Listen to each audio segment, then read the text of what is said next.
ጎይታይ ፍቓድካ ይኹን ነፍሰይ ንጥእቲን ክትኮን ዓይንተይ ዝጐልበበኒ ጠቐር ሓጢኣት ብቓልካይ ዝዕደሎ እልፊ ብርሃናት ብቓልካይ ዝዕደሎ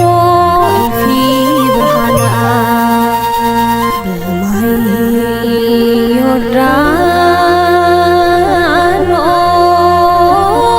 ዮርዳኖስ ሕፀበኒ ጎይታ ኢየሱስ ምሕረትካ ምስ ረኣኹ እናዘነበ መጻጉዕየ ኣነስ ሓገዝካ ዝጽበ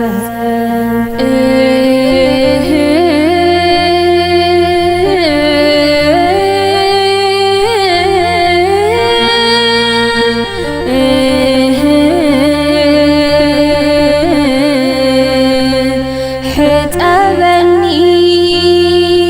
ጎይታ ኢየሱስ ካብ በረድ ንላዕሊ ክጽዕዱ ዝፈስስ ምሕረትካ የማዕዱ ብርቕቕታ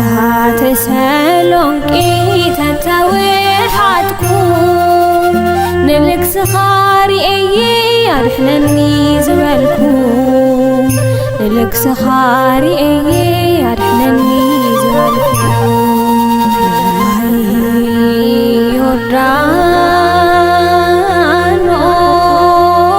ዮርዳኖስ ሕፀበኒ ጎይታ ኢየሱስ ምሕረትካ ምስ ረኣኹ እናዘነበ መጻጉዕየ ኣነስ ሓገዝካ ዝጽበ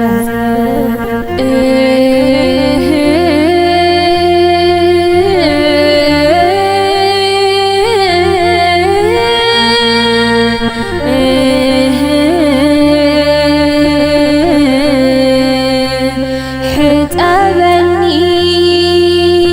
ጎይታ ኢየሱስ እጋረይ ባሕሪ ተንቀደ ፍርቂ ምስ በጽሐ ረዓደ ጎይታይ ምጋምገ ምዃነይ ከይወሓጠኒ ብፍቕርኻ ዳወይ ሒዝካ ሰሓበኒ ብፍቕርኻ ዳወይ ሒዝካ ሰሓበኒ ማይ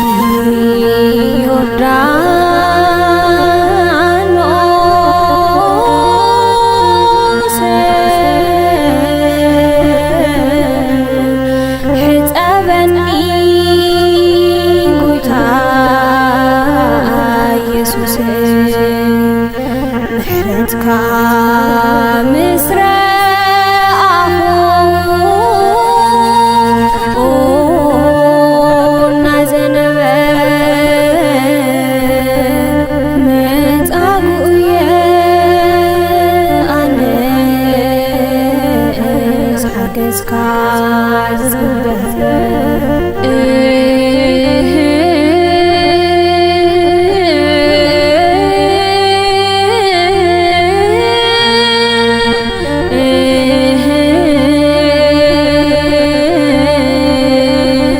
ሕጠበኒ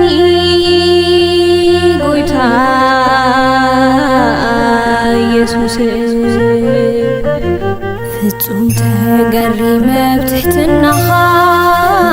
ጎይታይ እንትትሓጽብ ባርያኻ መንግሥትኻ ቁልፊ ከግኒ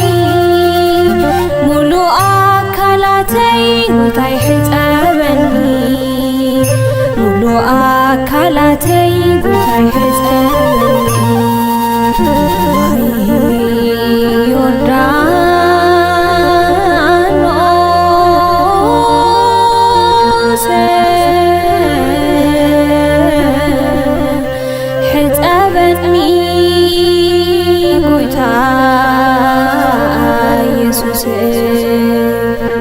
ምሕረትካ ምስረ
ወወልድ ወመንፈስ ቅዱስ አሐዱ አምላክ አሜን። ናይ ሰራዊት ጎይታ ናይ ቦታትና ናይ ቅዱሳን አምላክ እግዚአብሔር ስሙ በሰማይ በምድሪ ካብ ዓለም ጫፍ እስከ ዓለም ጫፍ ለዘላለም ለኸበረ ተመስገነ ይሁን። እሞ ክቡራን አቦታትና ሊቃነ ጳጳሳት፣ ኤጲስቆጶሳት፣ ቆሞሳት፣ ሊቃውንተ ቤተ ክርስቲያን ምስ ደቀ መዛሙርትኩም አይንተ እግዚአብሔር ካህናት ላይካነ ምስጢር ዲያቆናት እግዚአብሔር ልፈተወኩም ለእግዚአብሔር ድማ ተፈትዎ ክቡራን ዘክርስቲያን አቦታት፣ አዴታት፣ አሕዋት፣ አሓት፣ ህፃናት ኩላትኩም በእግዚአብሔር ስም ከመይ ቀኒኹም ሰላም ደቀኒኹም ሃመኒኹም እግዚአብሔር አምላክ በረከቱ ለኩላትና ይብዝሕልና። ከምዚ ዝፍለጥ እላበልናዮ ዝቀነና ካብ ዘወረደ ጀሚርና ሎሚ መበሊ 4ይ ሰንበት መጻጉዕ በፂሕና ኣለና። ናይ ሎሚ ትምህርትና ብዛዕባ መጻጉዕ እዩ ክኸውን። السنبت زي 4ይ ሰንበት ማለት እዩ በአብይ ጾም አከፋፈላ ወይ ድማ ብናይ ቅዱስ ያሬድ ስያሜ እዚ ናይ መጀመርያ ሰንበት ከምዚ ዝበልናዮ ዘወረደ ይበሃል። ቀፂሉ ቅድስት ነይሩ፣ ቀፂሉ ምኩራብ፣ ሎማዓንቲ ድማ መበሊ 4ይ ሰንበት መጻጉዕ ይበሃል። መጻጉዕ ማለት 38 ዓመት ሓሚሙ መድኃኔ ዓለም ክርስቶስ ኣብ መዋዕለ ስጋዊኡ ኣብ ኢየሩሳሌም ኣብ ቤተ ሳይዳ ኣብዚ ናይ መጥመቂ ናይ ፀበል ቦታ ረኺብዎ ለድሖነ ሰብ ማለት እዩ መጻጉዕ እና ኢየሱስ ክርስቶስ ኣብ መዋዕለ ስጋዊ ብዙሓት ድውያን ይፍውስ ነይሩ፣ ለምጻማት የነጽህ ነይሩ፣ ብዙሓት ምራእይል ተሳእኖም ዓይኖም የብርህ ነይሩ፣ ለሓንከሱ የድሕኖም ነይሩ። በተለይ ድማ ኣብዚ ዕለት ሰንበት እዚ ልስበኽ መጻጉዕ ግን 38 ዓመት ሙሉእ ኣብ ደዌ ዳኛ ኣብ ኣልጋ ቁራኛ ወዲቁ ዝነበረ ለሐመመ ሰውነቱ ለሰለለ ምልዓል ለይኽእል ደው ክብል ለይኽእል ኣብ ብዙሕ ስቃይ ዝነበረ ሰብ በዕለተ ሰንበት ጎይታ መድኃኔ ዓለም ክርስቶስ ኣልጋኻ ሒዝካ ተሸኪምካ ኸድ ኢሉ ለድሕነሉ ዕለት ብምዃኑ ብፍሉይ መልክዑ ክዝከር ቅዱስ ያሬድ መጻጉዕ ኢሉ ሰይምዎ ሰንበት እዚ ሙሉእ ሃይለ ቃሉ ነግንዮ ኣብ ናይ ዮሃንስ ወንጌል ምዕራፍ 5 ካብ ቁፅሪ 1 ጀሚርና እስካብ ቁፅሪ 20 ለሎ ሃይለ ቃል ብዛዕባ መጻጉዕ ኣስፊሑ ኢሉ ነግረና። ቅዱስ ያሬድ ድማ ኣብ ድጉኡ እንታይ በለ ብጾመ ድጓ ድርሰቱ ቅዱስ ያሬድ ስለ መጻጉዕ እንታይ በለ ስለዚ ሰንበት እዚ ሊቃውንተ ቤተክርስቲያን ዘቕርብዎ ናይ ኢየሱስ ክርስቶስ ተኣምራት ዝዝክርዎ ዕለት ታይታ እዩ ልብል ብዜማ ብናይ ቅዱስ ያሬድ ዜማ ክንሪኦ ኢና። ናብ ቅዱስ ወንጌሉ ቅድሚ ምኻድና መዝሙሩ ብሓሙሽተ ሃልየታ ኮይኑ ኣምላኩ ሰለ ኣዳም ልብል እዩ። እንሆ ብዜማ ድማ ኣምላኩ ሰለ ኣዳም ለረፍት ሰንበተ ሰራ ወየልዎ ኣይሁድ በአይ ስልጣን ትገብር ዘንተ ወይቤሎሙ ኢየሱስ አነኒ ገብር አንትሙኒ እመኑ ለግብርየ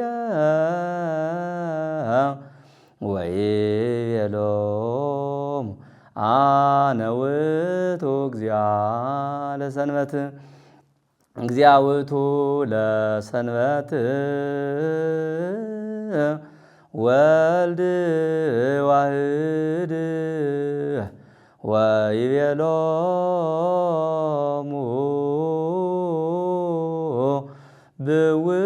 ብውህሊተ እድግ ኃጢአተ በዲበ ምድር እስግዛነ ወእክስታ እይንተ ዕውራን አቡየ ፈነወኒ ይብል ቅዱስ ያሬድ ብዛዕባ ዚ ዕለተ ሰንበት መጻጉዕ ልበሃል። ካብዚ ሎማዓንቲ ሰንበት ጀሚሩ እስካብ ዝመጻ ቀዳም ለለ 7 መዓልቲ ብምለን መጻጉዕ ተባሂለን እየን ዝጽውዓ። ክርስቶስ ለድሕኖም ሕሙማን ድውያን ብዙሓት እዮም። በተለይ ግን እዚ 38 ዓመት ሙሉ ኣብ ኣልጋ ቁራኛ ኣብ ደዌ ዳኛ ተኣሲሩ ዝነበረ ሕሙም ልድሓነሉ ናይ ክርስቶስ ድንቂ ስርሑ ዝተገለጸሉ ዕለት እዩ እና ቅዱስ ያሬድ ኣምላክ ወሰለ ኣዳም ናይ ኣዳም ኣምላክ ልዕረፍቲ ሰንበት ሰሪዑ ወይቤልዎ ኣይሁድ ብኣይ ስልጣን ትገብር ዘንተ ኣይሁድ ድማ ብናይ መን ስልጣን ኢኻ ድዊ ትፈውስ ዘለኻ ሞት ተልዕል ዘለኻ ዓይኒ ዕውር ዓይኒ ተብርህ ዘለኻ ብናይ መን ስልጣን እዩ ኢልዎም እሱ ድማ ወይቤሎም ኢየሱስ ክርስቶስ ከምዚ ይበለ ኣነኒ እገብር ኣውየኒ ይገብር ኣቦይ እስካብ ሎሚ ድዊ ይፍውስ ሞት የልዕል ተኣምራት ይገብር ኣብ ኤልያስ ሓዲሩ ኣብ ኤልሳዕ ሓዲሩ ተኣምራት ይገብር እዩ ኣነ ድማ ተኣምራት ይገብር ኣለኹ ድዊ ይፍውስ ኣለኹ ሞት የልዕል ኣለኹ ዓይኒ ዕውር የብርህ ኣለኹ ኣንቱምኒ እመኑ ለግብርየ ኣብ ሊእኹኒ ካብ ሰማያ ሰማያት ተወሪደ ካብ ድንግል ተወሊደ ሕገ ወንጌል ልከምር መጽየ ምዃነይ ድማ ሰናይ ስርሐይ ርኢኹም እመኑ ስራሕ እዩ ምስክር እሞ ስርሐይ ርኢኹም እመኑ ይብሎም ኣሎ። ኣነ ውእቱ እግዚእ ለሰንበት ናይ ሰንበት ጎይታ እስኻትም ሰንበት ስዒርካ ትብሉን ኣለኹም እምበይ ናይ ሰንበት ጎይታ ኣነ እየ ለሰንበት ለኽበርኽዋ ኣነ እየ ኣነ ውእቱ እግዚእ ለሰንበት እግዚእ ውእቱ ለሰንበት ወልደ እጓለ እመሕያው ናይ ሰንበት ጎይታ ወልደ እጓለ እመሕያው ክርስቶስ እዩ። ክርስቶስ ብሰውነቱ ወልደ እጓለ እመሕያው ይበሃል። ወዲ ድንግል ማርያም ብምዃኑ ወልደ እጓለ እመሕያው ማለት ወዲ ሰብ ማለት እዩ። ብባህርየ መለኮቱ ወዲ ኣብ ይበሃል። ብባህርየ ትስብእቱ ድማ ወዲ ድንግል ማርያም ስለኾነ እግዚእ ውእቱ ለሰንበት ወልደ እጓለ እመሕያው ወዲ እጓለ እመሕያው ክርስቶስ ናይ ሰንበት ጎይታ እዩ። ለሰንበት ጎይታ ኣነ እየ እስኻትም በበይ ሓሊፍኩም ኢኹም ሰንበት ስዒርካ ኢልኩም ላኣይ ትኸሱኒ ዘለኹም ይብሎም ኣሎ። ብውህሊተ እህድግ ኃጢአተ በዲበ ምድሪ ስልጣን ኣለኒ ኣብዚ ዓለም እዚ ኃጢአት ክምሕር ኃጢአትካ ተሓዲጉልኺ እናበልኹ ስርየት ኃጢአት ክገብር ስልጣን ኣለኒ እስብ ግእዛነ ልደቂ ሰባት ነፃነት ሰይጣን ኣሲርዎም ዝነበረ 5500 ዘመን ተኣሲሮም ዝነበሩ ደቂ ሰባት ልክፍትሑ መጽአ ወእክስት ኣዕይንተ ዕውራን ናይዞም ዕውራን ስጋ ዓይኖም ብተኣምራት ከብርሃሎም ነቶም ዕውራን ነፍሲ ድማ ዓይኖም ብትምህርቲ ክገልጸሎም ክርስቶስ ድውያን ፈዊሱ ትንብል ተለና ናይ ስጋ ደዌ ጥራሕ ይኾነ ናይ ነፍሲ ደዌ እውን ይፈዊሱ ዕውራን ስጋ በተኣምራት ዕውራን ነፍሲ ብትምህርቲ ሪኦም ድውያን ስጋ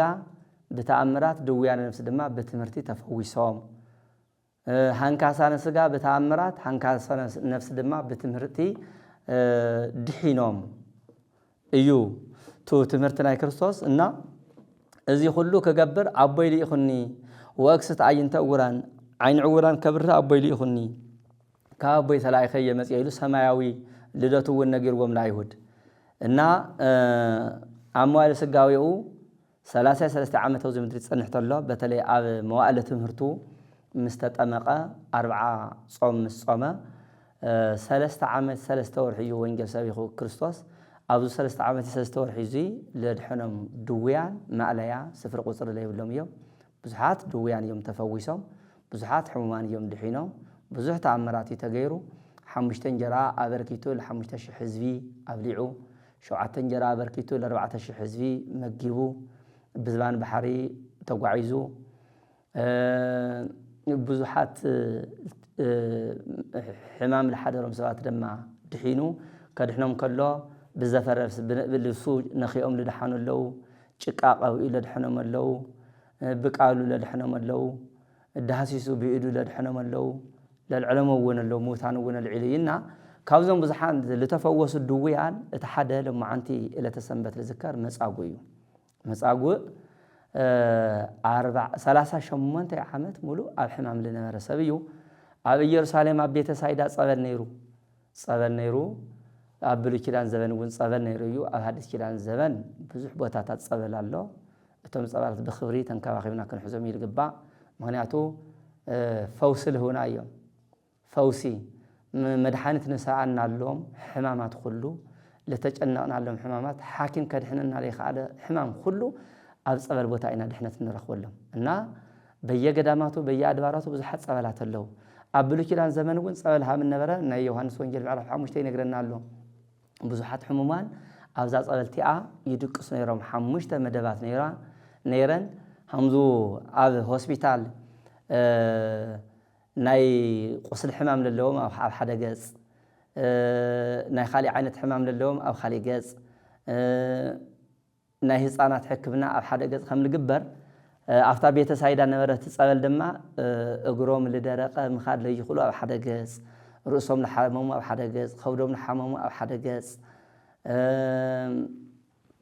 እንደገና ዓይኖም ለሓመሙ ኣብ ሓደ ገጽ ብጠቅላላ 5 መደባት ነይረን ኣብዘን 5 መደባት ድማ 5 ጾታ ሕሙማን ነይሮም ማለት እዩ በቢ ዓይነቶም ልክዕ ከምዚ ናይ ሆስፒታል መደቀሲ ክፍልታት በቢ ዓይነት ሕማሙ لحكمنا أمنتان كموتشو ناي أبارازر حمام تخوينو لبينو ناي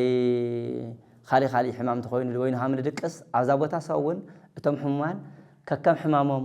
حدا عينة حمام للوم أو حدا جز حدا عينة حمام للوم أو حدا جز دكيسام أفتاز أبل لا تطمقوا لكفوسو ترى حيزم نيرومي بال إزاز أبل لجرمكم كوران ذا كريستيان أو صومون قدام ياو ناي أيهود سنبت مالت يا قدام ناي كريستيان سنبت سنة كريستيان أهودية ناي بلوكيدان سنبت لما قدام يا نيرا قدام حدا حموم يلفوس نيرو كاب حدا حموم بالعلي وسيخو أي فوسي أو صومن حدا حموم طرح يفوس نيرو مالتيو لمنتاي بلوكيدان زمان قدام ببوتاتنا زمان تأمرات يقبر نيرو بي بوانا زمن ما تأمرات يليلهم قبيص التصفى مقراط درجة كي يوضحوا من إسرائيل يحدا بخلاي درجة دما عبلو كيدان زمن فصوم دحنة خمري توها هادس كيدان زمن اندحر عامينهم مسيومه 5 حمومان مسيوم لا 5 تطميقهم دحينهم كملو سيخلو يوم امنتي وانا وسانيو عاوز ساعاتو سجن حدا طرح يدحن يرو مالتي حدا طرح عبلو كيدان زمن فصوم دحنة ينبري أو هادس كيران لكن فصل دحنا سأل تجبره كله تطميقه دحينه كم لسيو إن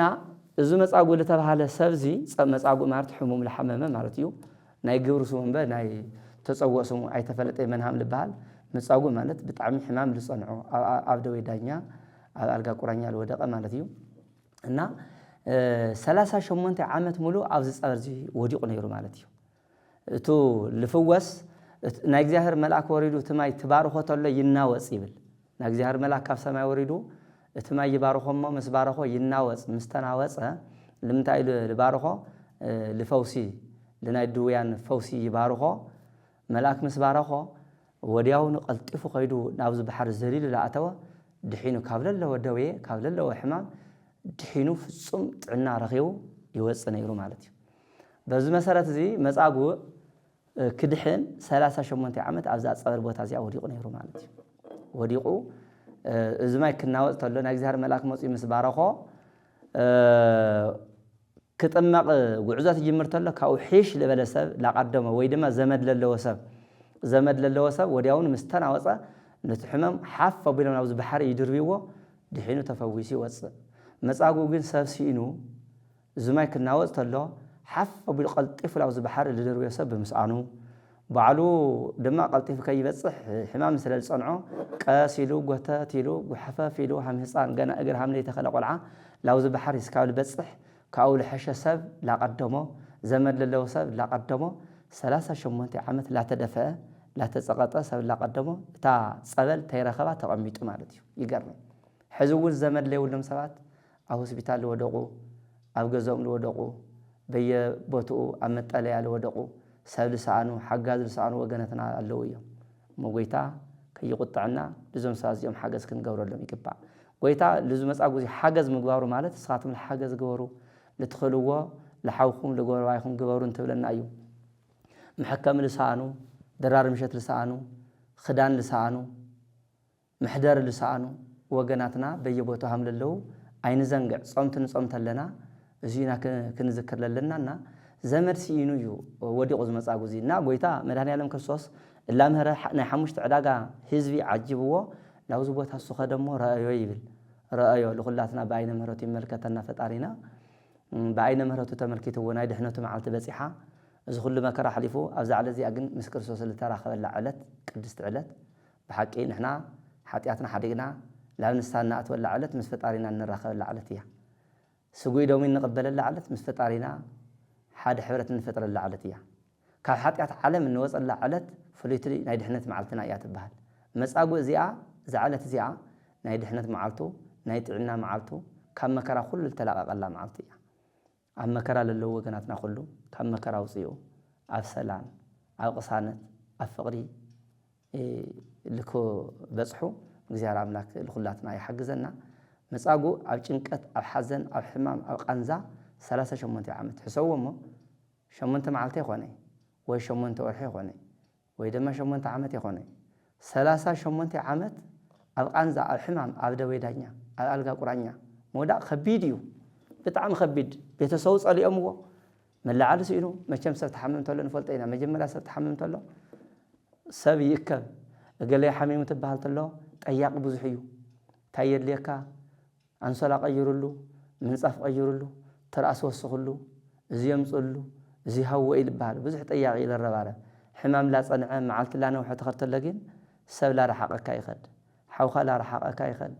ጎረባይኻ ላረሓቐካ ይኸድ ደቅኻ ኳስ ኣቴትኻ ኳስ ትጽየፈካ ማለት እዩ ሃምዝሉ እዮ ሰዊቱ ተጸይፋቶ ረሓቐቶ ማለት እዩ እዮም መከሩ ምስ በዝሐ ቁስሉ ምስ ሓየለ ናይ ሰውነቱ ሽታ ብጣዕሚ ልትገዛውን ምስ ዓወዶ ሰዊቱ እውን ከተላዕሎ ይኽኣለት ሰብ ካብ ዝጸሎ ሕማም ይምሓረና እሞ እዚ መጻጉዕ እዚ ከምኡ እዩ ነይሩ ሰብ ጸሊእዎ ወገን ሲኢኑ ለላዓሎ ልድግፎ ሲኢኑ ላብዚ ጸበል ሓፍ ኣቢሉ እዚ ማይ ትናወፅ ተሎ ሓፍ ኣቢሉ ላብዚ ጸበል ልድርብዮ እውን ሲኢኑ በይኑ ኣብ ጸበል ቦታ ይወዲቑ ነይሩ ትራፍ ናይ ዞም ኣብኡ ተጠመቕቲ ሕውሽ ዝበሉ ናታቶም ትራፍ ላለቃቐመ ላበልዐ ሳቶም ለትረፍዎ ላበልዐ ናይ ድሕነት መዓልቱ ላተጸበየ ማለት እዩ እና መድኃኔ ዓለም ክርስቶስ ላብዚ ቦታ እሞ ርእይዎ ይብል ለኹላትና በዓይነ ምህረቱ ይመልከተና ፈጣሪ ርእይዎ ብዙሕ ዘመን ኣብ ሕማም ሃም ዝጸንሐ ድማ ፈለጠ ይብል ማይ መርህዋት ክርስቶስ ስለዝኾነ ብዙሕ ግዜ ኣብ ሕማም ሃም ዝጸንሐ ረኣዮ ተገንዘብ እሞ ትድሕን ትደሊ ዲኻ በሎ ትድሕን ምክንያቱ ኣገዲድ የኾነ ጎይታ ዝፅውዕና ጎይታ ብፍቓድና እዩ ላብ ናይ ጽድቂ መንገዲ ዝፅውዕና ብግዴታ ይኾነ ብሓይሊ ይኾነ ሃም ሓያላት መንግስታት ኣገዲዱ ከም ኣምባገነን መንግስቲ ኣገዲዱ የኾነ ናተይ ሓዝልለና ብፍትወትና እዩ ብድልየትና እዩ ዝፅውዕና ትድሕን ትደሊ ዲኻ ኢልዎ እወ ደሊ ነይረ ጎይታይ ደልየማ 38 ዓመት ሙሉ ኣብዚ ቦታ እዚ ወዲቐ እኒአኹ ድሕነት ደልየ ቃንዛ በዚሕኒ መከራ በዚሕኒ ስቃይ ተደራሪቡኒ ወገን ርሒቁኒ ሰብ ጸሊእኒ ኣብዚ ወዲቐ እኒአኹ ለላዓለኒ ሲኢነ ኣብዚ መውዳቀይ ድማ ድሕነት ደልየ ጎይታ ኢልዎ ኣላ ሰብ ኣልብየ ትልሕዝን ቃል ድማ ኣላ ሰብ ኣልብየ ሰብ የብለይ ኢልዎ ሰብ የብለይ ካብ ምባል ድሕነና ሰብ ዝጸልኦም ሰብ ዝደረወዮም ወገናትና እኒአው ቤተሰብ ላዒሉ ሕኪሙ ለግዚኡ ደኺሙ ላዕላይ ታሕታይ ኢሉ ተስፋ ሲኢኑ ተስፋ ቆሪጹ ዝረሓቆም ለላዓሎም ንሰኣኑ ኣብ በረንዳ ኣብ መንገዲ ኣብ ጎዳና ዝወደቁ ሰባት ኣለው ብዓይንና ንሪኦም ደራር ምሸት ዝሰኣኑ ብዓይንና ንሪኦም ሰሪሖም ክልወጡ ዝኽእሉ ግን ደጊፉ ሞራሎም ሓልዩ ኣበረታቲዑ ኣብ ጽቡቕ ደረጃ ክበጽሑ ዝሕግዝ ዝሰኣኑ ካብ ቦታኦም ተፈናቂሎም ሞቃ ገዝኦም ሃፍቶም ገዲፎም ድኻ ኮይኖም ኣብ መንገዲ ልልሙኑ እኒአውና ሰብ ሲኢኖም ሓጋዚ ሲኢኖም ከምኡ ኢሉ ዝመጻጉዕ እዚ ጎይታይ ድሕነት ደሊ ነይረ ግን ሰብ የብለይ ይሕዝን እዩ ቃል እዚ ሰብ ምስኣን ሕማቕ ወገን ምስኣን ሕማቕ ብቸኝነት ሕማቕ ሞራልካ ይነክእ ሰብ የብለይ ቤተሰበይ ሓደ ብሓደ ርሒቆምኒ ወገናተይ ሓደ ብሓደ ላርሓቁን ኸይዶም ቀደም ሓሊፎም ይጥይቁኑ ነይሮም خذ ግን ሓደ ልጥይቀኒ የብለይ ካብ ሰብ ልተወለድኩ እኳ ኣይመስል ኣነ ኢልዎ ልጎይታ ሃምዚ ማለቱ ወዲ 30 ዓመት ጎልማሳ ኮይኑ ስለረኣዩ ሓፍ ኣቢሉ ላብዚ ባሕሪ ትናወፅ ተሎ ክድርብየኒ እዩ ኢሉ እዩ ጭንቀቱ ልነግሮ ዘሎ ወይ ድማ ሓሙሽተ ዕዳጋ ህዝቢ ይኽተሎ ነይሩ እሞ ካብዚኣቶም ሓደ ሓግዞ ኢሉ ረዳት ክእዝዘለዩ ኢሉ ተስፋ ብምግባር ይምበይ خذ تلعال دحان لولو هاي مسألة أي تسبعي إزي مسألة بل بعد ألقاها حيزها تملكة كوران ميمنا سمتهم هوسبيتال خيد تحكيم وبزح جنزاف سيسو وبزح تحكيم وبزح ملحاني تتقيمو نيشتي تسفى مسرقة قناع لا تدقفه عندنا قد لحازة لا تدقفه من كسقاسي جمر مركز حيزن نيشتي موس واسي جمر خم لا تتناخر إلى خد ناقويتا دحنتكن طرف دوي يولي بل بزعلت زيا تلعلمو ألقاها تشكيمها بالسلام جزاها خيدلو خبر المدهني عالم يخون إذا فوسز اللي هو أملاك طرف دوي يولي نايتو دحنت 30 شمون عامت ملو أف دوي دانيا أف ألقا قرانيا تأثير لنبرسب أف سقاي أف قنزا أف حزن لنبرسب 30 شمون حادثة من حامي لدك أساس وقا سونته حامي حمل قساقل نفولتينا يترف 30 شمونت عامت مو حادثة من وي شمونت معالتي بصنع حامي ولصان حساب قلت فيك اللي علي يخلي قص بقص تلتقوده سونته لا تنكر مقبل لا بلعه لا تنكر مستل لا ستيه سونته لتك مقبي لا تمجب قص بقصيو سونت እንደገና لتكع ጎይታ ግን 30 شمونت عامت ሙሉ አፍስቃይ ለነበረሰ ተልዓል ወሎ እሺ ጎይታይ ብድግ ألقى حاز ممر يسدرس تايلهم إذا ألقى زي توم ناي ترجمة كافتم بتعم ترجمة لبوهانو ناي عدنا ليك أونتي ممر يسدرس شدش تميت مصحفة أنبياء مبهل ممر يسدرس ناي تاجي ترجمة بتعمي أنا ما بيرام اللي بيتكرشنا لبركاته ليك يوم ناي برات ألقى إنيريلو 3 شمونت عمت كسورة لخ على ألقى مالتي ألقى خاطر شكيم خا جزا خاخد 30 شمونت عامت حميم لدى حانا سبدو ألقو يشكم يو انكوان ألقا كشكم دو عالو يشكم وسبير ليو قويتها قن مدهاني علم كرسوس قن دحنوتها هم دي سلال خوانا تلعالي لواو بدق مسالة تحديثو قوفز خوين تلعالي ود 30 شمونت عامت قوفز خوين تلعالي 30 شمونت عامت مؤلاء حمام مساقو ألقا خاتا شكم يلواو ألقو ودياون حافة بيلو أصورو نوانا يبالي بدق بيلو ألقو أما أقرو تشكيم كوكو عز جميرو إذا أمرازي دنك صرحنا مدهاني علميو خلو يكالو اسمع الوان نجر زي سانو لجزاهر لسانو نجر يلي خلو يكالو سماي مدري بقالو لزرقها أملاك ألقى خاطر شكيم خاخدي لو ألقو تشكيمو بعز جميرو أيه القنيوم هندز تأمرازي لدنقو 3 شمونت عامت مول حميم ولد حنا سبس أيزي لجبر أملاك خبر مسجانا يبصحوا يلهم خندك كم مسجون لجبام ألقى خاطر شكيم خاكت خريج يجبك كايلم وتايدا افتقان زخاكت نبري يجبك مكأينة هم زيو قناعة هم زيو ها دك إسخاكت وعلي يجبك كامل وما عند سنبتيا صير خاكت خريج يجبك عبيد أكتب عني كا عفزاق عن زخ أفتح حمام خفتها مكر خاتو تملكته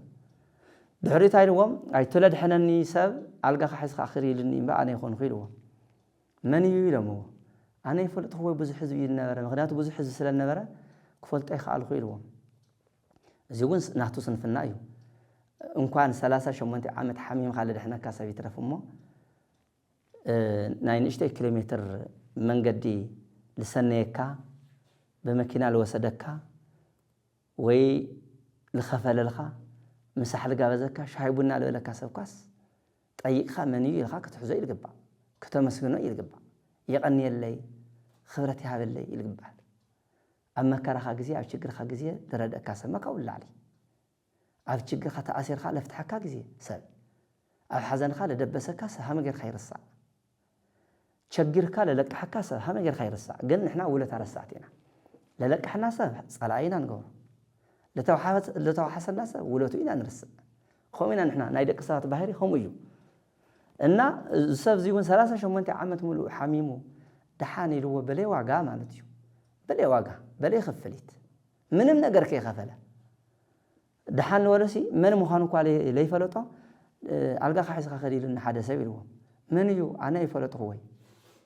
أما آخر هذي تسويرني بزحيز صعق هذا سلام نوري لهم سنفنو تملكته الجزيرة رامنا كنا خام جرنا إنا كنا رسعه نجزيرة ولا تهم جرنا إنا كنا رس بحق بهو زمننا لحلو أن أملاكنا فتارينا بعم سالو لفترنا أو زمن درزي 7 جير لنا ورنا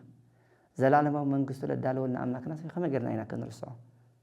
خما غيرنا إنا لي مسجنا كندقس تلنا سي خما غيرنا إنا لي مسجنا كندقس بحقي دق እግዚአብሔር هم دن خون نحنا بلعنا سيتنا سؤنا ندقس اتجزانا ناي بعنا لطرنا يديو እግዚአብሔር ይሃን እኮ ይሁንና ቶም ደቅና እኮ እግዚአብሔር ይሁንና እድመጥና አየሩ ሁሉ በሙሉ ማዩ ብርሃኑ ለይቱ ቀትሩ ዘመናቱ ሁሉ እኮ እግዚአብሔር ይሁንና ለዚህ ሁሉ እኮ ዋጋ አይነውጸልኝ ክራይ ነخفለልኝ ክራይ ተለخفነ በተለይ አውዙ ሕዝለልና ናይ ኑሮ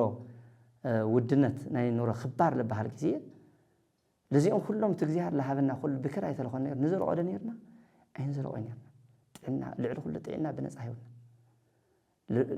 ለዛለው ዓናያ ለዛለ ሓደርናያ ወገናትና ብዙሓት እኮ በክኒና በመድኃኒት ለውዕሉ ሰባት እኮ ነው እንድሕር መድኃኒት ተጠቀምኩ ውዕሉ ላይ ይኸሉ እንድሕር ሳለ ለይወሰዱ ከሓዱ ላይ ይኸሉ እንደ ገንዘብ ገዚኦም ዓዲ ውሽጥ እኳ ተተሳእና ካብ ወፃ ሃገር ካብ ባሕሪ ማዕዶ ገዚኦም መውዕሊቶም መሕደሪቶም እግዚአብሔር ስካብ ዝፅውዑ መዓልቶም ስካብ ትበፅሕ በዓል ነውሩ ወገናትና እኮ ነው ግን ኣብጥዕና ለለና ሰባት በርግጥ ኣብ ሕማም ለለሰውን እግዚአብሔር ከመስግን ይግባእ ካብዚ ኣይባኣስ ኢዮብ ኣብ መከሩ ዘመን ኣብ ችግር ዘመን ተመስገን ይበለን ባይ አማራሪ በተለይ ኣብ ጥዕና ለለና ሰባት እዚ ንሓስቦ ለለና በሊዕና ሰቲና ፀገና ተመስገን ንብል ደለና بسلام دقيس خا بسلام بتعنا دقيس خا دلخا مريت وقح لخا تله تمسجن تبدل لخا وجني زي كاين رسع ليتي طعم دقاس دقيس خا محدار كون اغزيار سطوتا وهوتو كو بسلام وعلى بصراحه وعلى كون اغزيار سرال فقدن بك هذه الافتي 1 كيلومتر كو كنقعد زي نخلي بلينا فقط بلينات فقط لبلانا يستنا يخلو او سونتنا كواحد لفقدك اغزيار كل بእግዚአብሔር መገወት በእግዚአብሔር حلዋ ኮይን አለለና እዩ እና አልጋ ኻይስኻ ከድለወለ ሰብስ ምን መሆኑ ይፈለጣይ መጨረሻ አምኩራው ኻሊ ጊዜ ረኺብዎ አታ ሰብአይ ድሒን ኻለኻ ኻሊ ማዓልት ከይትብድል ይልዎ ክርስቶስ ከይትብድል ሕዚ አልሒነካ ኣለኹ ኻሊ ጊዜ ግን ከይትብድል ይልዎ ተመልከቱ ወገናታይ ሕማም ብዙሕ ነገር ይልመጽ ደውየ ዘእስየት ልበሃል ኣሎ دواء زأسيت مالت هم همنا إيوب البلايو واقع لركولو لفتنا لمسح حمام دواء زنص لبهال الله كم تيموتيوس يتستي ماي أراقو هدات وين توصل بأنت ما مكبدك وبأنت دواء كذا زال في القدس باولس لما خرج كمزون تيموتيوس خودو كرس حموم يريولا بن قدسيو بحاتياتي خوني حمام زي دواء زنص لبهال دواء زمقصفت لبهال ون ولا كاوزي دحننا ناي مقصفت دواء حاتي صريحهم لتقصف سبات له خمنت لنا كمنا هيروس خمنا ساول تقصف اما اخر زمانهم افرق زمانهم ادمهم كيودوا لتقصفوا معناتي بحاتياتهم تقصفوا خمزي لنا هي مقصفت دويه ون له كوزي دحنا انسانته እንደገና ደዌ ዘኃጢአት ልበሃል አለ በኃጢአት ለመጽ ደዌ خمس ሰብዚ ዝመጻጉዚ በኃጢአት ይሐሚም ነው እንደገና ከይትብድል ወለ ኢየሱስ ክርስቶስ በድል ሐሚም ስለነበረ هذه بزحات سبات لحمام مسو كله بحطياته ون አይነውልኝ لحمام مسو كله بصدق يون አይነውልኝ ገሊዮም بصጋቦም ናይ አባላዘር ሕማም ነው ምጽንየው ናይ ኤችአይቪ ሕማም ነው ምጽንየው በርግጥ ኤችአይቪ ለምጽው ሰባት ውን ሁሉም ፈተም ይሆን ሓደ ሰብ ክልክሞም ከበላሽዎም ይኽእል ንጹሃት ለሃለው ዕጉሳት ለሃለው ለኾነ ሰብ አምጽው ክልክሞም ይኽእል መንነሹ ግን ካብ ዝሙት ጠንቅል መጽሕማም እዩ ናይ አባላዘር ሕማማት አለው ሰውነት ለባላሹ እዚኦም ወድሰብ ባዕሉ ጠልቆምቆም ይል ይላብዚ ይሉ አብለይ ግቦ ቦታ ኸይዱ ለምጾም ሕማማት እዮም እዚአቶም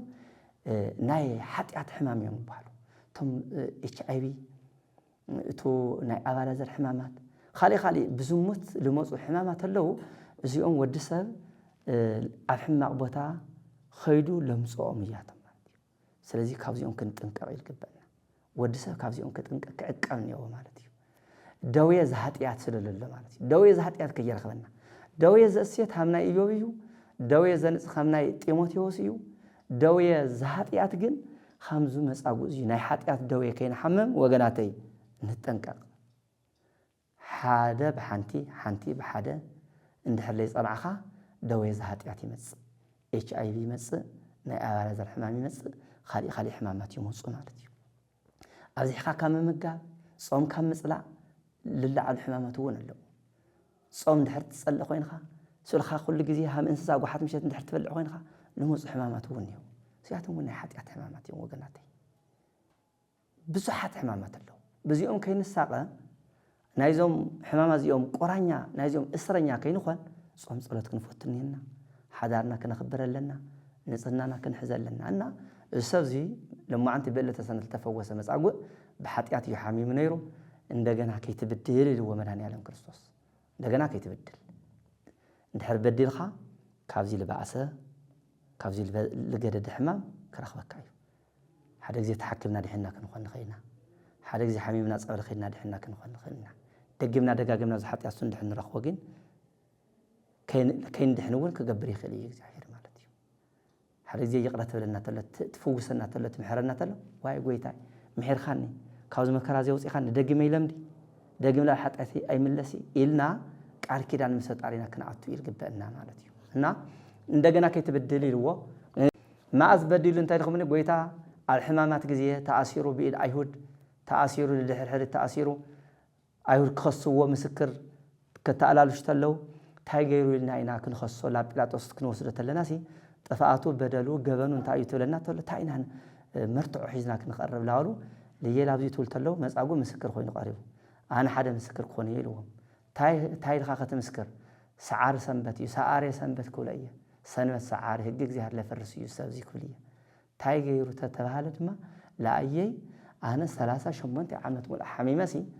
بلا تسنبت خالي معت كدحنا لا تجبأ بلا تسنبت مصيو ألقاها هتشكل مخد إلنيو أنا اللي عليه مسكريه كلية يلو قاريو لقيتا قاريو بصفعته وعوجزو تملكته وجناتي خميل بلا رقم سبي ديلنا خندي يخف ديلنا نحنا خلق زيار خندي نموتشو أقدمنا لأورحوق مفراد لي خونا نحنا خلق زيار خندي نموتشو እግዚአብሔር ለገበረና ውለታ نحنا نفلط له እግዚአብሔር ለገበረና ይቅረታ نفلط له ለእግዚአብሔር ለግባ ምስጋና ከይብና ይዶ السبزي ግን ናይ ደፋር በተከከለውን بصفعت ገጽውዕዎ ታይገረካ ይልዎ ክርስቶስ ሰንበት ስዕርኻ አድሕነኒ ልኻኒ ይኹን ኻይድ የለ ድሕን ኸካ ወገን የብለይ ሰብ የብለይ 38 ዓመት ወዚ ወዲቀኒ ይኹን ኻኒ ይኹን ኻይድ ቀለብለብ ክትል በዓል ኻድሕን ኻን እምባ ኣይበልኹ ኻይሉ ክሒዱ بصفعت ገጽ ወቂዕዎ ዳግም ካብዚ ዝበዓሰ ከይረኸብ ካለው ለክርስቶስ ተፈጺሙ እታ بصفعت ለክርስቶስ ለወቅዓት ኢዱ ሃን ዕንጨይቲ ደሪቃ ዕድመ ልኩዑ ጸኒሑ መጨረሻ ደማ ገሃነመ እሳት ወሪዱ ማለት እዩ መጻጉዕ ክርስቶስ ጽቡቕ ገይሩሉ ነይሩ መጻጉዕን ግን ለክርስቶስ ሕማቕ ፈዲዎ እግዚአብሔር ለአና ጽቡቕ ይገብረልና ንሕና ግን እግዚአብሔር ውለታ ንርስዕ እግዚአብሔር ንሕና ካብ ደዌና ይፈውሰና ንሕና ግን ብስልጣንና ልድሓና ይመስለና እግዚአብሔር ለአና ሃፍቲ ጸጋ በረከት ይህበና ንሕና ግን ብብልሓትና ብጥበብና ለጥረና ይመስለና እግዚአብሔር ለአና ስልጣን ይህበና ንሕና ግን ብጥበብና ብሓይልና ብወገንና ተደጊፍና ስልጣን ለረኸብና ይመስለና እግዚአብሔር ልዕሊ ሰብ ይገብረና ንሕና ግን ብናይ በዓልና ስልጣን ልዕሊ ሰብ ልኾንና ይመስለና ናይ እግዚአብሔር ውለታ ልንርስዕ ሰብ ስልጣን ብዙሓት ኢና ናይ እግዚአብሔር ውዕለታ እንርስዕ ሓፋትን ብዙሓት ኢና ናይ እግዚአብሔር ውዕለታ እንርስዕ ደቂ ሰባት ብዙሓት ኢና እዚ መጻጉዕ እዚ ናይ ፈጣሪ ውለታ ልረስዕ ጽቡቕ ሰናይ ስርሑ ልረስዕ ናይ ፈጣሪና ውለታ ጥራሕ ይኹንና ይንርስዕ ኣብ መከራና ግዜ ዝሓገዘና ሓውና ኩላ ይንርስዕ ኣብ ችግርና ግዜ ዝረደአና ሓውና ንርስዕ ጸጊሙና ለለቅሐና ሓውና ንርስዕ ስራሕ ሲእና ስራሕ ለቆፀረና ሓውና ንርስዖ ጸላእ ንገብሮ ደቂ ሰባት ሃምዚ ኢና እግዚአብሔር ልገበረልና ሓውና ልገበረልና ጎረባይና ልገበረልና ጽቡቕ ነገር ንርስዕ ሓንቲ ዕንቅፋት ተረኺብና እዛ ዕንቅፋት ኣግዚፍና እቲ ኩሉ ሰናይ ስርሑ ረሲዕና እታ ንእሽተይ ዝዕንቀፈና ብገርሁ ድዩ ብጉርሑ ፈሊጡ ድዩ ለይፈለጠ ልበደለና በደል ለኣ ኣግዚፍና ላረአና እቲ ልገበረልና ሰናይ ስራሕቱ ብምሉእ ንርስዕ ኣይንርስዕ በእውነት ናይ ሓውና ውለታ ናይ ወገንና ሰናይ ስራሕ ኣይንርስዕ ልዕሊ ኩሉ ድማ እግዚአብሔር ፈጣሪና እቲ ርህሩህ ኣቦና ልገብረልና ሰናይ ስራሕ ኩሉ ኣይንርስዕ መመስገንቲ ንኹን ኣብ መከራና ግዜ እውን ነመስግኖ ኣብ ችግርና ግዜ እውን ነመስግኖ ኣብ ጽቡቕ ነገር ጥራሕ ኣይነመስግኖ ብሓቂ ኩሉ ግዜ ነመስግኖ ለእግዚአብሔር መጻጉዕ ሰናይ ተገይሩሉ مسجنا كهلا يخاله كمسكر لي خاله فياتا زيمان ما مسكر كريستوس كوا مسكل يوعيلو تذكرني بمنجست كيلو جن لمينو ولا كريستوس خمنا يمصاغول ولا تأمرات عيراي هم يدبل فياتاوي زيمان من مهارك كيف القدس يارد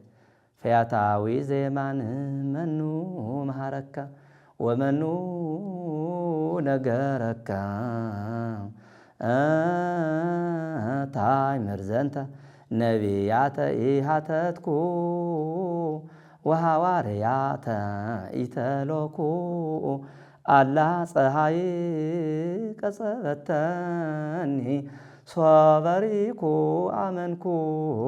هايل مسكالو مدهانيتا كونن يبل قدس ياريد بعد نقط أتا بيمان قص مسكسوس تسقل خشفتا من يمهركا من ينقركا بكسوس كتا من يولو السكم اللي استولى دما أنا مسنبيات أي وعالخي ناي نبيات تلميت أي سمع خو شفتا ينيرا أو ناي هواريات قوايون أي وعالخي لكرسوس وين أي تختر خوي لحموشتا شح حزبي حموشتا نجرا عبركيتو تبلعت له عين برخي بحموشتا بشوعة نجرا 14 حزب تمقبت له عين برخي بزبان بحرت وقعت له عين برخي ولت يعيروس على أزار كم مقابر تلعت له عيرا أخوي عبد دبر تاور خور تجلس له عيرا أخوي أبك أنا زجيلا استماعي لا تأجي لا ميس تغيرت له عين برخي يبل تايدا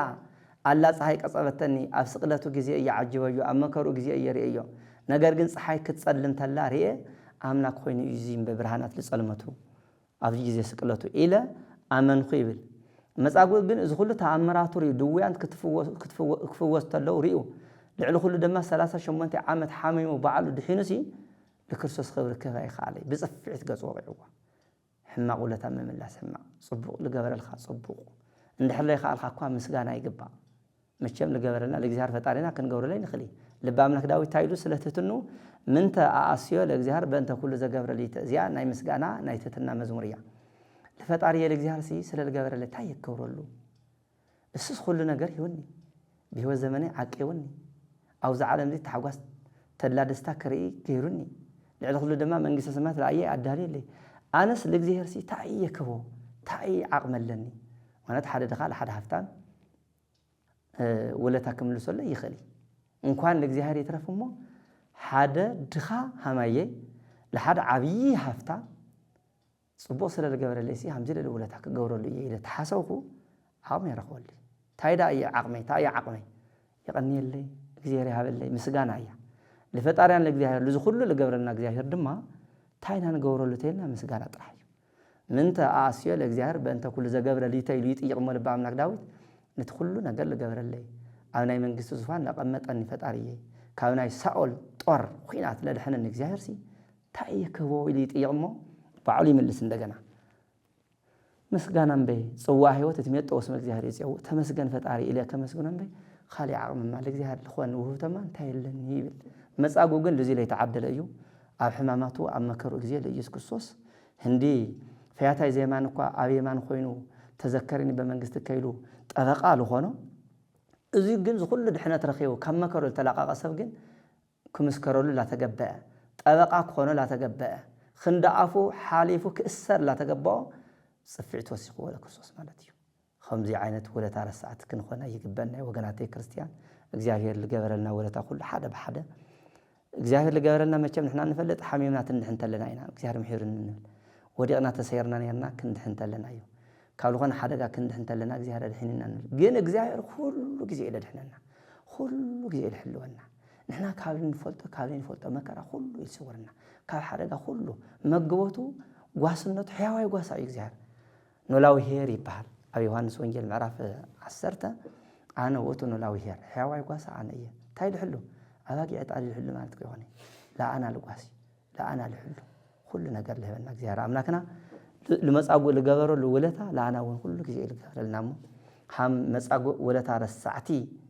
لجزاهر نقفتي وقستي حميتي كنخون أي جبنا تايدا كنخون جبنا خام داويت ما مسجنتي كم لبع عملك داويت ما مسجنتي زمرتي لجزاهر خير وحافتي كنخون جبنا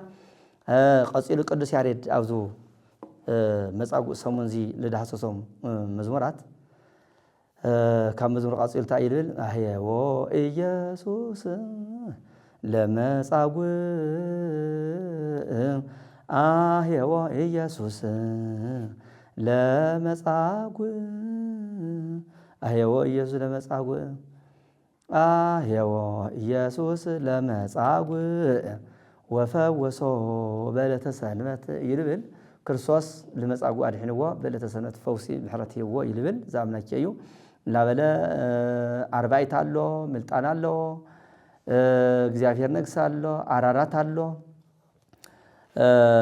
ሰንበት አራራቱ ሰንበት አሜሃ አመ ይቤሎ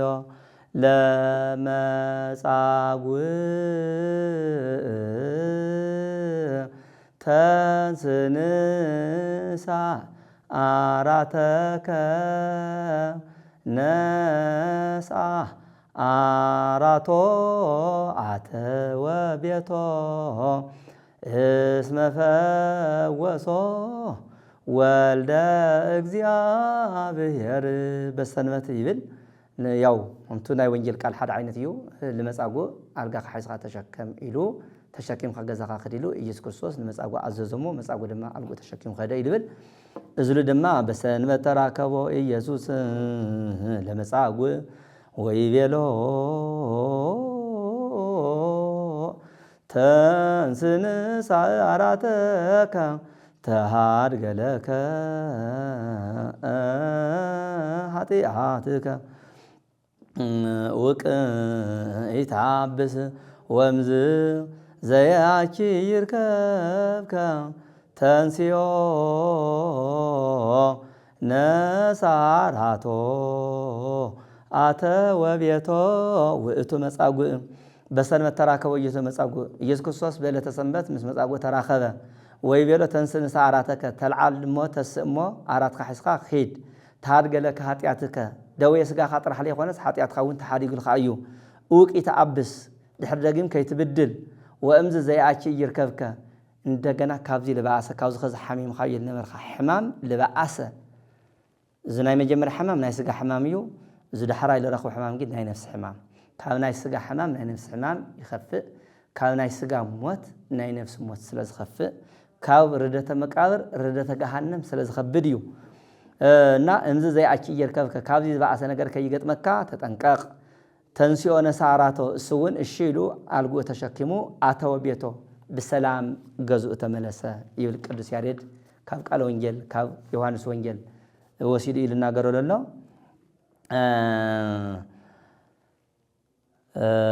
ሰላሙ ድማ በሰንበት ወረቀ ምድረ ወገብረ ጽውር አየ ወውር ሃሌሉያ ሃሌሉያ ሃሌሉያ ይትፌስሑ ጻድቃን በብዙህ ሰላም ሎሙኒ ፀሃየ ጽድቅ ሰረቀ ሎሙ ኢሉ እዩ ሰላሙ ልድምድሞ ናይ ሰንበት ማለት እዩ በሰንበት ወረቀ ምድረ ብሰንበት ጎይታ ላብ መሬት ትፈለሞ ገብረ ጽውረ ጭቃ ገበረ አየወ እውረ መጻጉዕ ጥራሕ ይኮነ የተፈወሰ እቱ ብጣዕሚ ልደንቕ ናይ 38 ዓመት ሕሙም መድሓኑ ድንቂ ኮይኑ ተጻሒፉ እምበ ዕውር ኮይኑ ተፈጠረ እውን ጭቃ ለዊሱ ዓይኑ ቀቢኡ አድሒንዎ ይብል መቸም ጭቃ ጥዑይ ዓይኒ የዕውር እምበይ ዓይኒ የብርሂ ነይሩ ብተፈጥሮ ግን ጎይታ ግን ብጭቃ ዓይኑ ቀቢኡ ዓይኑ ኩሒሉ ዓይነ ብርሂ ይብል ዘሎ እዞም ተኣምራት እዚኦም ኩሉ በዕለተ ሰንበት ብመጻጉዕ ሰሙን ዝተገበሩ እዮም ቅዱስ ያሬድ ብዜማ አቅሪብዎም ዘሎ ናይ ሰንበት ድማ ናይ ሰኒ እውን ኣሎ ናይ ሰሉስ ኣሎ ናይ ረቡዕ ናይ ሐሙስ ናይ ዓርብ ናይ ቀዳም መጨረሹ ቀዳም ናይ ደብረ ዘይት ዋዜማ ኣሎ ቀዳም ናይ መጻጉዕ ፍጻሜ ይኸውን ስለዚ ናይ መጻጉዕ ድሕነት ክንሓስብ ከለና ኣብ ደዌ ዳኛ ኣብ አልጋ ቁራኛ ዘሎ ወገናትና እውን ላዘከርና ለሓሰብና ኣብ አልጋ ቁራኛ ኣብ ደዌ ዳኛ ዘሎ ወገናትና እውን ለመጻጉዕ በዕለተ ሰንበት ልፈወስካ አምላክ ለአይወን ፈውስ ምሕረት ሃበኒ ኢልና ለፈጣሪና ክንሙነ ይግባእ ለመጻጉዕ ልፈወሰ ፈጣሪ ድማ ኣብ አልጋ ቁራኛ ኣብ ደዌ ዳኛ ለለው ኣብ ሆስፒታል ወደቁ ወገናትና ኣብ ጸበል በየቦቱ ወደቁ ኣብ ገዞም ወደቁ ካብ ሰብ ዝተገለሉ ሕማም ዝጸንዖም ሰብ ክሪኦ ለይግባእ ከቢድ ሕማም ለሓመሙ ወገናትና ብዙሓት ኣለውሞ ለኹላቶም ልመጻጉዕ ልፈወስ ኣምላክና ፈውሰ ምሕረቱ ይላኸሎም ኣብ መከራ ኣብ ችግር ለሉ ወገናትና ኩሉ ካብ ችግር ካብ መከራ ይውፀልና ዘመንና ይባርኸልና ስዋዕና ፈጺሙ እግዚአብሔር ኣምላክና ኣብ ብርሃነ ትንሣኤ ብሰላም ብጥዕና ይብጽሕና ሎማዓንቲ ናይ መጻጉዕ ከም ተማሃርና ይኹሉ ኣብ ቀጻሊ ሰሙን ድማ ናይ ደብረ ዘይት እንደገና ብፍሉይ ርእሲ ክንቀርብ ኢና ስለነበረና ጊዜ እግዚአብሔር ኣምላክና ለኸበረ ተመስገነ ይኹን ወስብሐት ለእግዚአብሔር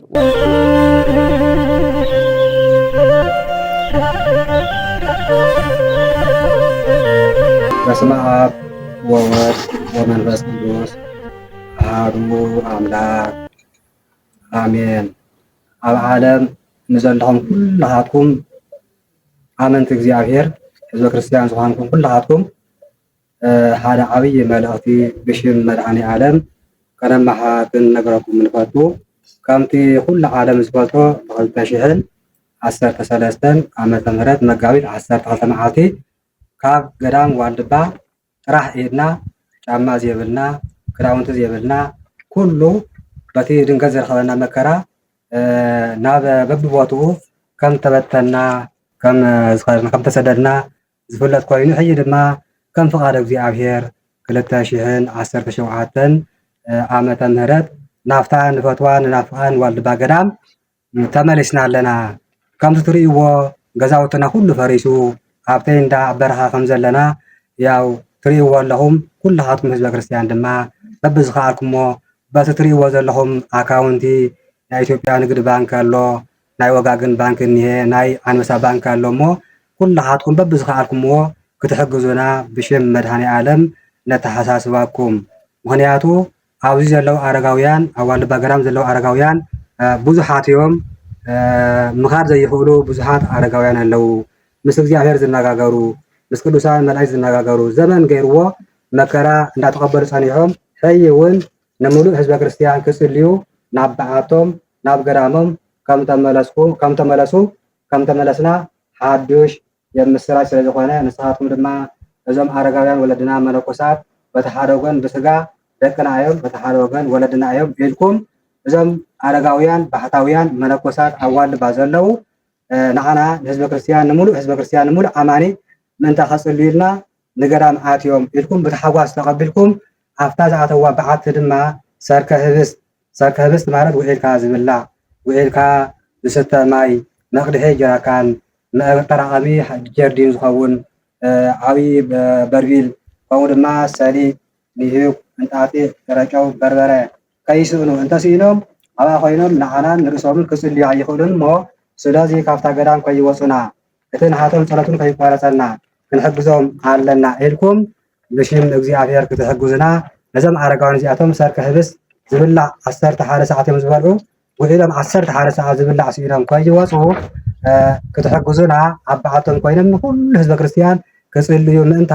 ክትሕግዙና ብሽም እግዚአብሔር ነተሓሳስብ ብዝተረፈ ኣብ ቀረባን ኣብ ርሑቕን ዘለኹም ከምቲ ናይ እግዚአብሔር ቅዱስ ፍቃድ ኮይኑ ናብ ገዳም ዋልድባ መጽኦም በኣካል እውን ክትጥይቁና እንዳበልና ብሽም እግዚአብሔር ነተሓሳስብ ወስብሐት ለእግዚአብሔር ወለወላዲቱ ድንግል ወለመስቀሉ ክቡር አሜን። በስመ አብ ወወልድ ወመንፈስ ቅዱስ አሐዱ አምላክ ስም ናይ አባ ገብረመድህን ገብረስላሴ በዓል ኣብዚ ገዳም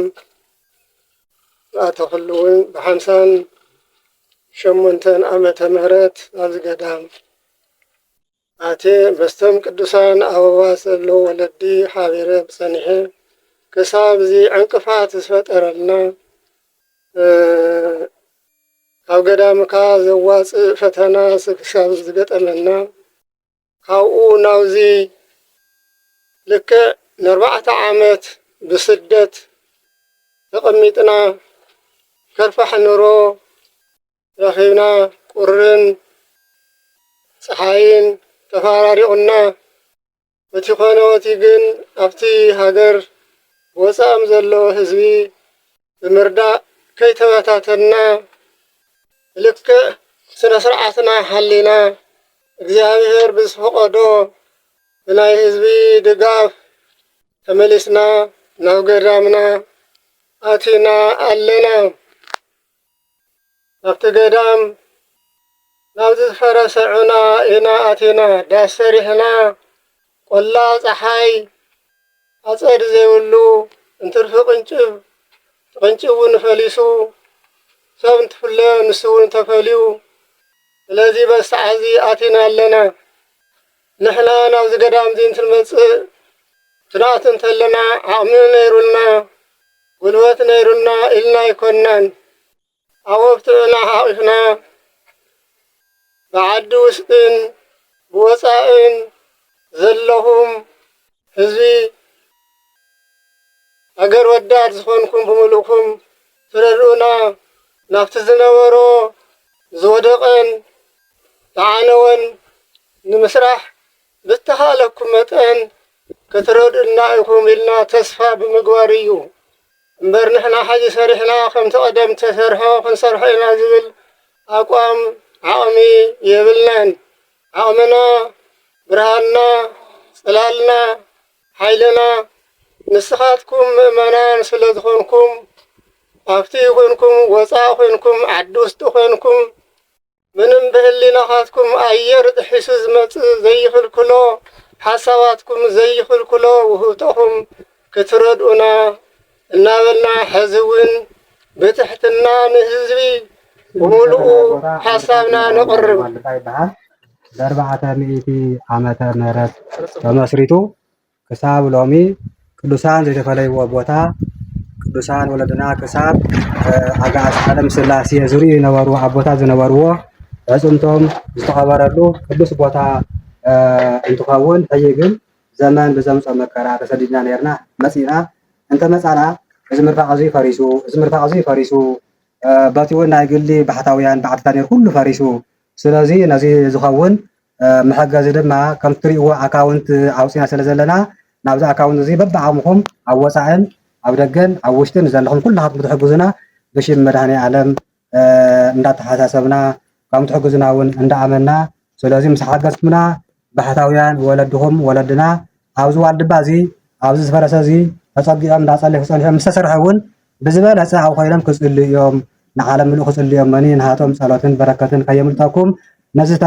ዝፈረሰ በዓቶም መስርሒ ዝኸውን ሓግዙና ነበልና ብሽም እግዚኣብሔር ፃውዒትና ነቐርብ ስለዚ ስለ ሰማዕኹምኒ እግዚኣብሔር ስማዕኹም ስብሃት ለእግዚኣብሔር በስመ አብ ወወልድ ወመንፈስ ቅዱስ አሐዱ አምላክ አሜን። አባ ገብረ ወልደ ሥላሴ እባላለሁ። ዋልድባ ገዳም 50 ዓመት በላይ ተቀምጬ 2013 ዓመተ ምህረት መጋቢት 12 ቀን በደረሰው ፈተና በደረሰው ፈተና ተባረን ባላሰብነው ፈተና መጥቶ ህዳፍ እንትን በግድ ተገደኑ የወጣንበት ወጥተን ማህበራችን በተተበተነ ወደ እንደሄድን ተበታትነን እስካሁን ድረስ 4 ዘመናት በየፍርክታው በየበረሃው በየጫካው ወርቀን ሞቷል። ያለንም የእግዚአብሔር ፈቃድ ሆኖ አሁን መንግስትና ህዝብ አደረገልን ጥረት ተመልሰን 2017 ዓመተ ምህረት ጥር 5 ቀን ዋልድባ ብርናንተኝ ወደ ተሰደድንበት ገዳም ያጠናበት ገዳም አግኝተን እንገኛለን። አሁን ገዳም ብንመጣ ተፈራርሶ እምነታችን ጠፍቶ ቤታችን ፈርሶ በረሃ ላይ ወድቀን ያለን የዓለም ህዝብ እንዳስለምዳችሁ እጃችሁ እንድትዘረጉልን እንማጸናችኋለን። በረሃ ወድቀን ያለን አሁንም ምንም ገዳም እንግባ እንጂ ከበረሃ ላይ ያለን ጫካ ያለን ተበታትነን ገና